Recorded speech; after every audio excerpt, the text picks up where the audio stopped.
مرحا، جی۔ میں نے نا آپ سے ایک بات پوچھنی تھی۔ پوچھیں۔ میں نے جاب کے لیے آج استخارہ کیا تھا، کل رات کو، ٹھیک ہے، اور استخارے کی دعا پڑھ کے نوافل پڑھ کے میں سو گئی تھی۔ پھر خواب میں تو مجھے کچھ آیا ہی نہیں، کہتے ہیں نا کہ خواب میں گرین کلر کا کچھ نظر آئے یا اس طرح کچھ آئے، یا پھر کچھ چیزیں ایسے نظر آ جاتی ہیں جسے پتہ چل جاتا ہے کہ جو ہے نا کیا ٹھیک ہے کیا غلط ہے، لیکن مجھے تو کسی طرح کا خواب ہی نہیں آیا۔ آپ سے کس نے کہا کہ خواب میں ہی نظر آتا ہے؟ لو، میں نے تو ایسے ہی سنا ہے، شروع سے جب بھی استخارہ کرو تو خواب آتا ہے آپ کو۔ ویسے میں نے کبھی لائف میں استخارہ کیا نہیں ہے، اس پر فرسٹ ٹائم میں نے کیا تھا اپنی جاب کے لیے، تو میں نے سوچا کہ استخارہ کر لیتی ہوں، مجھے پتہ چل جائے گا کہ یہ جاب ٹھیک ہے کہ نہیں۔ لیکن میں نے استخارہ کیا اور مجھے پتہ چلا جی کہ میرے خواب میں نہیں کچھ آیا، تو میں کافی زیادہ نا اپسیٹ ہوں تب سے کہ میرے خواب میں کیوں نہیں کچھ آیا۔ اس لیے کہ ہم استخارہ کو سمجھتے ہی غلط ہے۔ دراصل استخارہ کا معنی ہے خیر طلب کرنا، اور استخارہ کیا ہے؟ اللہ تعالیٰ سے ایک مشورہ ہے کہ آپ نے استخارہ اس لمحے کیا جب آپ نے لوگوں سے مشورہ کر لیا۔ اب لوگوں سے مشورہ کرنے کے بعد آپ نے ڈیسیژن بھی لے لیا کہ میں نے یہ کام کرنا ہے۔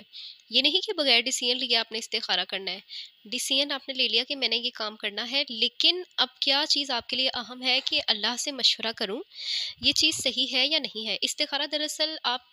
یہ کر رہی ہیں کہ اللہ تعالیٰ کو بتا رہے ہیں کہ اللہ تعالیٰ اب آپ مجھے بتائیں میرے لیے کیا بہتر ہے، کیونکہ اس کی دعا کے ترجمے میں یہ چیز آتی ہے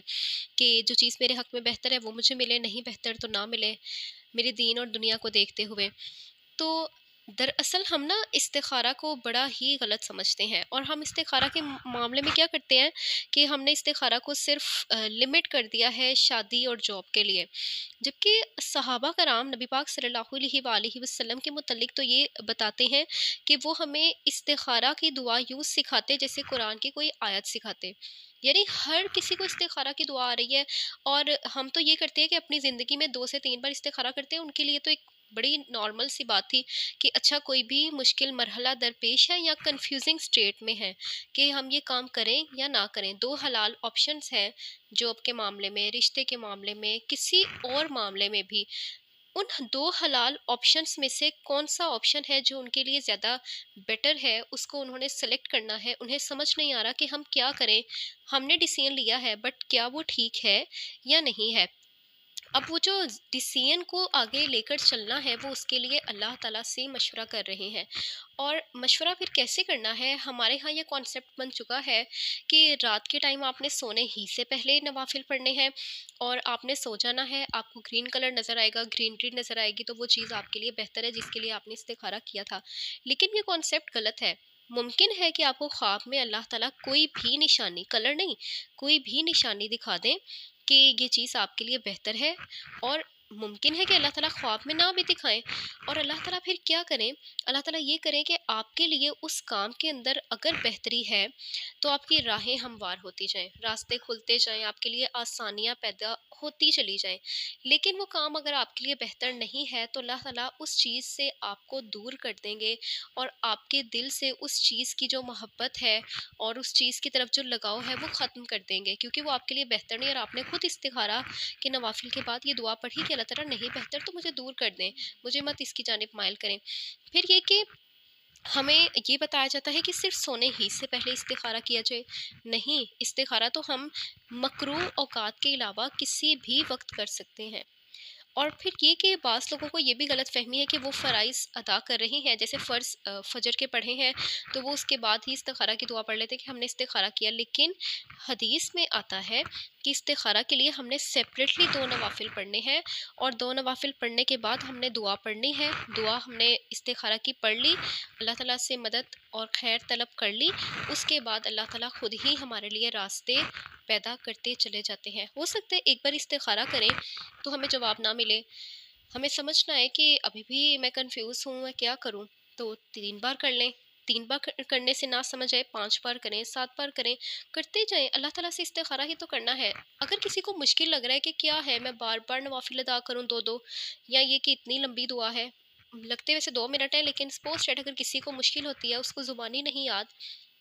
تو اس کے لیے بھی آسانی ہے۔ ترمذی میں نبی پاک صلی اللہ علیہ وآلہ وسلم نے استخارہ کی چھوٹی سی دعا بتائی ہے، اللہم اغفر لی واغفر لی۔ استخارہ تو ایک اتنا آسان سا کانسیپٹ ہے، ایک اتنی آسان سی چیز ہے، لیکن بس آپ کی نیت اور آپ کا عمل میٹر کرتا ہے کہ آپ استخارہ کر رہے ہیں تو واقعی آپ اللہ سے مشورہ ہی طلب کر رہی ہیں، آپ خیر طلب کر رہی ہیں۔ اگر واقعی ہی یہی کام ہے تو انسان سوچ بھی نہیں سکتا کہ استخارہ اس کی زندگی کو کتنا زیادہ آسان بنا دیتا ہے، کہ آپ چھوٹے چھوٹے کام میں اللہم خیرلی وقت ترلی، اللہم خیرلی وقت ترلی، آپ کا ہر کام اللہ کے مشورے سے ہو رہا ہے کہ اگر اس میں خیر ہے تو ہو، نہیں خیر تو نہ ہو، اور آپ کی زندگی میں اتنی برکتیں آ جاتی ہیں کہ جو آپ نے کبھی بھی امیجن ہی نہیں کی ہوتی۔ اس لیے آپ یا وہ لوگ جو ہمیں دیکھ رہے ہیں، جب بھی استخارہ کریں تو اس مائنڈ سیٹ کے ساتھ کریں کہ اول تو یہ کہ آپ نے ٹائم کی کوئی قید نہیں ہے، مکروہ اوقات کے علاوہ کبھی بھی کر لیں۔ دوسرا یہ کہ آپ بالکل مخصوص بار کیوں کرتے ہیں، بار بار کریں، اللہ سے مانگ رہے ہیں مشورہ، کسی انسان سے تو نہیں مانگ رہے کہ وہ انسان جو ہے بار بار آپ کو مشورہ دینے سے بھی اب انکار ہی کرے گا، یا یہ کہ وہ ٹھیک سے نہیں دے گا۔ اللہ سے مانگ رہے ہیں، 10 بار مانگے، 100 بار مانگے، 1000 بار مانگے۔ اور پھر یہ کہ جھجکنا کیوں ہے؟ ابن تیمیہ تو یہ کہتے ہیں کہ ایک انسان جو انسانوں سے مشورہ کرنے کے بعد اللہ تعالیٰ سے استخارہ کرے، وہ انسان کبھی ناکام ہو ہی نہیں سکتا۔ تو ہم کیسے سوچ لیں کہ ہم ناکام ہو جائیں گے؟ اگر ہم نے انسانوں سے بھی پوچھ لیا ہے کہ آپ اپنی رائے دیتے، لے لی ہے، خود بھی سوچ لیا کہ اچھا یہ چیز بہتر ہے، اب کیا کرنا ہے؟ اب اللہ سے مشورہ کرنا ہے، اور بعد میں اپنی منمانی نہیں کرنی کہ میں یہ چاہ رہی تھی، استخارہ سے ایسے ہو گیا۔ نہیں، استخارہ تو راہیں آسان کر دیتا ہے، اتنی آسان کہ آپ نے سوچی بھی نہیں ہوتی ہیں۔ لہٰذا استخارہ کے معاملے میں اپنے کانسیپٹس کو آپ لوگ ٹھیک کریں کہ دراصل یہ استخارہ کتنی پیاری چیز ہے جو دین اسلام نے ہمیں پرووائڈ کی ہوئی ہے۔ اللہ تعالیٰ ہمیں صحیح معنوں میں استخارہ کو سمجھنے اور استخارہ کو کرنے کی توفیق دے، اور اس کی برکتوں کو ہماری زندگیوں میں شامل کر لے۔ آمین۔ اچھا، استخارہ کا سننے کے بعد ہمیں یہ پتہ چلا کہ استخارہ ہم ہر چیز کے لیے کر سکتے ہیں، یعنی جو پیرنٹس اپنے بچوں کے رشتوں کے لیے پریشان ہیں، یا انہیں کوئی اچھے رشتے نہیں مل رہے، یا اچھے رشتے آئے ہوئے ہیں اور انہیں یہ سمجھ نہیں آ رہی کہ یہ ہمارے لیے بیٹر ہیں یا نہیں ہے،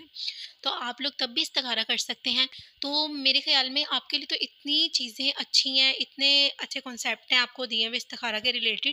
کہ آپ لوگ اس طرح کریں تو یہ ہو جائے گا، یہ ہو جائے گا، یہ ہو جائے گا۔ مطلب آپ نے کوئی بھی کام کا مشورہ مانگنا ہے تو آپ اللہ تعالیٰ سے مشورہ مانگ سکتے ہیں، اور اللہ تعالیٰ کی طرف سے ہی اگر وہ آپ کے حق میں بہتر ہے تو اس کی راہیں کھل جائیں گی، اور اگر وہ آپ کے حق میں بہتر نہیں ہے تو پھر وہ آپ سے پیچھے ہٹ جائے گی۔ اور وہ پریشان نہیں ہونا آپ نے کہ یہ چیز ایسے کیوں ہو گئی، کہ میں نے تو استخارہ کیا، اور جس طرح لیٹس سپوز ایک لڑکی کا رشتہ آیا ہوا ہے،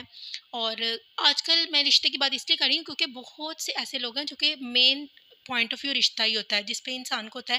کہ استخارہ کر لیں۔ اپنی بیٹیوں کے لیے انسان پریشان ہوتا ہے نا، تو اس کو یہ ہوتا ہے کہ استخارہ کر لیں، ہمیں پتہ چل جائے کہ ہماری بیٹی کے لیے یہ بہتر ہے کہ نہیں ہے۔ تو آپ لوگ کر سکتے ہیں استخارہ، آپ لوگ استخارہ کریں، لیکن اگر آپ کے لیے بہتر نہیں ہے تو وہ چیز آپ سے خود ہی دور ہو جائے گی۔ پھر آپ نے اس چیز کا اللہ تعالیٰ سے جو ہے شکایت نہیں کرنی کہ یہ اتنا اچھا رشتہ تھا، اتنے امیر تھے لوگ، اتنے زبردست تھے، میری بیٹی کے لیے بہت اچھے تھے، لیکن کیا ہوا کہ استخارہ کرنے کے بعد ہی آپ سے پیچھے ہٹ گئے۔ نہیں، اگر وہ آپ کے حق میں بہتر نہیں تھے تو وہ آپ سے پیچھے ہٹ جائیں گے، لیکن اگر آپ کے حق میں بہتر تھے تو کیا ہوگا کہ آپ کے لیے مزید آسانیاں ہو جائیں گی۔ ویسے شیئر بھی ضرور کیا کریں، اس سے یہ ہوتا ہے کہ ہماری جو بات ہے صرف آپ تک محدود نہیں رہتی اور لوگوں تک بھی پہنچتی ہے، اور خیر کی بات پہنچانا صدقہ جاریہ ہے۔ تو اگر آپ کسی تک یہ بات پہنچائیں گے تو آپ کو بھی ثواب ملے گا، اور ہماری بات کسی تک پہنچے گی تو ہمیں بھی ثواب ملے گا۔ تو یہ ہے کہ اگر ہمیں ثواب کوئی فری میں مل رہا ہے تو ہمیں چاہیے کہ ہم اسے حاصل کریں۔ اور ویسے بھی بہت سے ایسے کانسیپٹ ہیں جو کہ آپ کو کلیئر نہیں تھے، تو اب آپ آگے پہنچائیں گے تو ہو سکتا ہے ان کو بھی کلیئر نہ ہو، تو ہمارے کانسیپٹ ان تک پہنچیں تو ان کو بھی کلیئر ہو جائیں، اس سے آپ کا بھی فائدہ ہے اور ہمارا بھی فائدہ ہے۔ تو اب ہمیں اجازت دیجیے، السلام علیکم۔